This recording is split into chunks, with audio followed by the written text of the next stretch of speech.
ভারতের হামলা কিছুতেই থামছে না। আবারও পাকিস্তানের ভেতরে ঢুকে একটা খুবই গুরুত্বপূর্ণ আতঙ্কবাদী লিডার রাজাউল্লাহ খালিদকে অজ্ঞাত ব্যক্তিরা ঠুকে দিয়েছে। ইন্টারেস্টিং ব্যাপার হলো, এই আতঙ্কবাদী লস্করে তৈবার কমান্ডার ছিল, যে 2006 সালে ভারতের RSS হেডকোয়ার্টারে হামলা করে, 2005 সালে IITতে অ্যাটাক করে খুবই গুরুত্বপূর্ণ একজন রিসার্চার আর প্রফেসর মুনিশ চন্দ্র পুরীকে মেরে দেয়, এবং এরপর 2008 সালে উত্তরপ্রদেশে CRPF ক্যাম্পে অ্যাটাক করে 7 জন জওয়ান আর একজন সাধারণ মানুষ মেরে দেয়। তো ফাইনালি এর বদলা নিতে এই আতঙ্কবাদীকে গতকাল সিন্ধে ঢুকে এর বাড়ির সামনে 3 জন বন্দুকধারীরা ঢুকে দিয়েছে, তা আবার নামাজ পড়তে যাওয়ার আগে। আর এই নিয়ে কয়েকদিনের মধ্যে মোটামুটি 10 জনের বেশি পাকিস্তানের টপ কমান্ডার আর লিডারদের এই অজানা বন্দুকধারী ফোর্সরা খুঁজে খুঁজে মারছে, যাকে নিয়ে গোটা পাকিস্তানে নতুন আতঙ্ক ছড়িয়েছে। পাকিস্তানের ড্রোন অ্যাটাককে ঠেকাতে এবারে ভারত মিসাইল নয়, লেজার হাতিয়ার ব্যবহার করবে। রিসেন্টলি হায়দ্রাবাদের DRDO একটা বড় সফলতা পেয়েছে, যেখানে 30 কিলোওয়াট ক্ষমতাযুক্ত লেজার হাতিয়ারের সফল টেস্ট করেছিল, যেখানে এই লেজার হাতিয়ার 3.5 কিলোমিটার দূরে থেকে সোয়াম ড্রোনের ঝাঁককে শ্যুট ডাউন করেছিল। এখন খবর আসছে যে DRDO এই লেজার হাতিয়ারের টেকনোলজি কোনো প্রাইভেট কোম্পানিকে ট্রান্সফার করছে, যার আন্ডারে এবার এই প্রাইভেট কোম্পানি এই লেজারকে তৈরি করবে। এতে সময়ের আগে এর মাস প্রোডাকশন করে পাকিস্তান আর চীনের বিরুদ্ধে মোতায়েন করা হবে, কারণ অলরেডি এর যে পুরনো ভেরিয়েন্ট ছিল আর বাকি লেজার হাতিয়ার রয়েছে তা মারাত্মক সফল হয়েছে পাকিস্তানের বিরুদ্ধে অপারেশন। তাই DRDO এই প্রাইভেট কোম্পানিকে দিয়ে এর প্রোডাকশন করাতে চাইছে।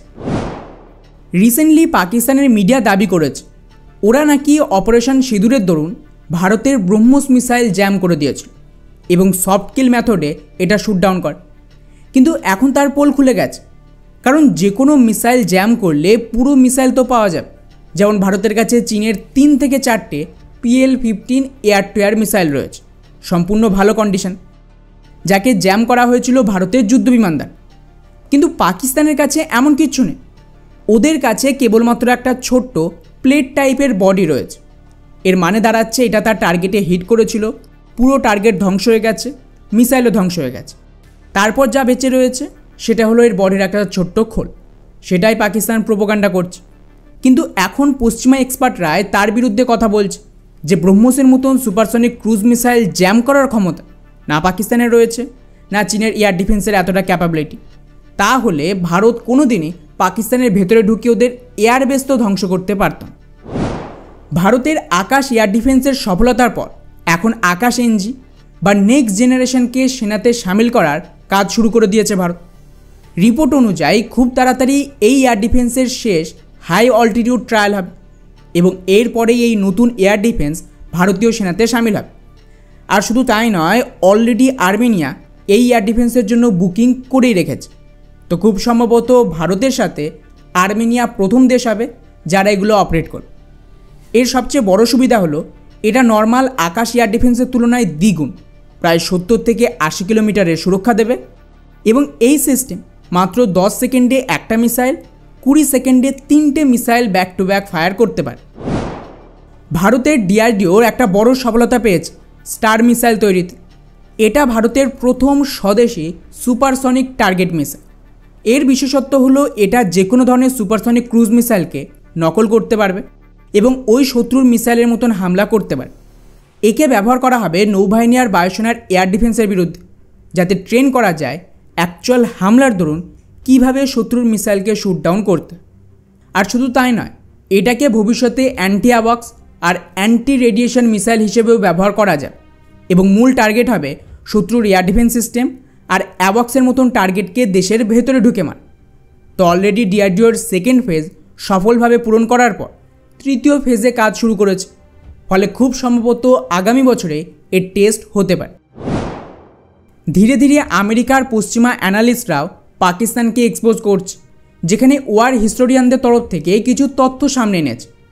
এখানে বেসিক্যালি পাকিস্তান যেসব ফাইটার জেটের ধ্বংসাবশেষের ভিডিও দেখিয়েছে সেখানে ইঞ্জিনকে দেখে ধরা পড়ে গেছে যেটা অ্যাকচুয়ালি রাফেল বা সুখোই যুদ্ধবিমানের ইঞ্জিন নয়, এগুলো ফ্রেঞ্চ মিরাজ 5 যুদ্ধবিমান, যা কেবলমাত্র পাকিস্তান ব্যবহার করে।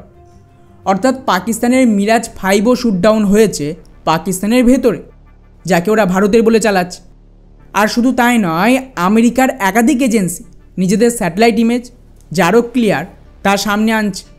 আর এতে জানা গেছে যে পাকিস্তানের ডোভালি এয়ারবেসের হ্যাঙ্গার ধ্বংস হয়েছে, যার ভেতর F-16 ছিল। আর নূর খান বেসে ওদের C-130 ট্রান্সপোর্ট বিমানও শেষ। পাকিস্তানের তরফ থেকে গত 3 বছর নিজেদের চাইনিজ আর টার্কিশ মেল UAV ড্রোনকে মারাত্মক প্রচার করেছিল, যেগুলো এতটা শক্তিশালী যে মডার্ন যুদ্ধবিমানের চেয়েও খতরনাক। কিন্তু এখন ধীরে ধীরে খবর আসছে যে পাকিস্তান অপারেশন সিঁদুরের দরুন একবারও নিজেদের এই জাতীয় অ্যাটাক ড্রোন ব্যবহারই করতে পারে।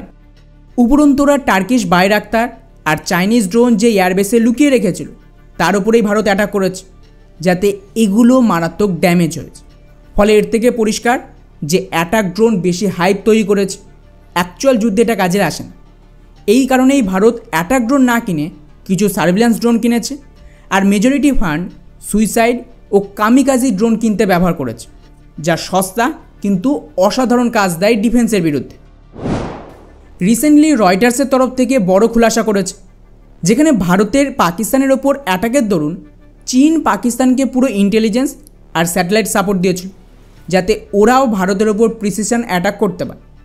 কিন্তু বলা হচ্ছে যে চীনের হাতিয়ারের মতন ওদের ইন্টেলিজেন্স আর স্যাটেলাইট সাপোর্টও ব্যাকফায়ার করে। না চায়না অ্যাকচুয়াল প্রপার ইন্টেলিজেন্স দিতে পেরেছে, না চীনের স্যাটেলাইট সাপোর্ট সত্ত্বেও ওদের চাইনিজ হাতিয়ার ঠিক মতন হামলা করতে পেরেছে। যার থেকে একটা বিষয় পরিষ্কার যে ভারতের তুলনায় চীনের কাছে স্যাটেলাইট বেশি আছে, কিন্তু এর অ্যাকচুয়াল কোয়ালিটি এবং এগুলো ব্যবহার করার ক্ষমতা কতটা খারাপ তাই অপারেশন প্রমাণ করে দিয়েছে। আগামীকাল থেকে মালয়েশিয়ার যে হাতিয়ারের এক্সিবিশন হবে, ওখানেও ভারতের তরফ থেকে নিজেদের এয়ারক্রাফট শোকেস করবে, মেইনলি ডর্নিয়ার বিমান আর যুদ্ধজাহাজ, তার সাথেই সম্ভবত ড্রোন আর কিছু এয়ার ডিফেন্স সিস্টেম আর মিসাইল। অপারেশন সিঁদুরের জন্য ভারতীয় হাতিয়ার দারুণ পপুলারিটি পেয়েছে। সেক্ষেত্রে মালয়েশিয়ার এই এক্সিবিশনে একাধিক দেশ নিজেদের ইন্টারেস্ট শো করবে, তো সম্ভাবনা রয়েছে যে মালয়েশিয়াকেও ভারত কিছু হাতিয়ার অফার করতে পারে। মেইনলি আমাদের এয়ার টু এয়ার মিসাইল আর এয়ার ডিফেন্সের একটা বড় মার্কেট হতে পারে।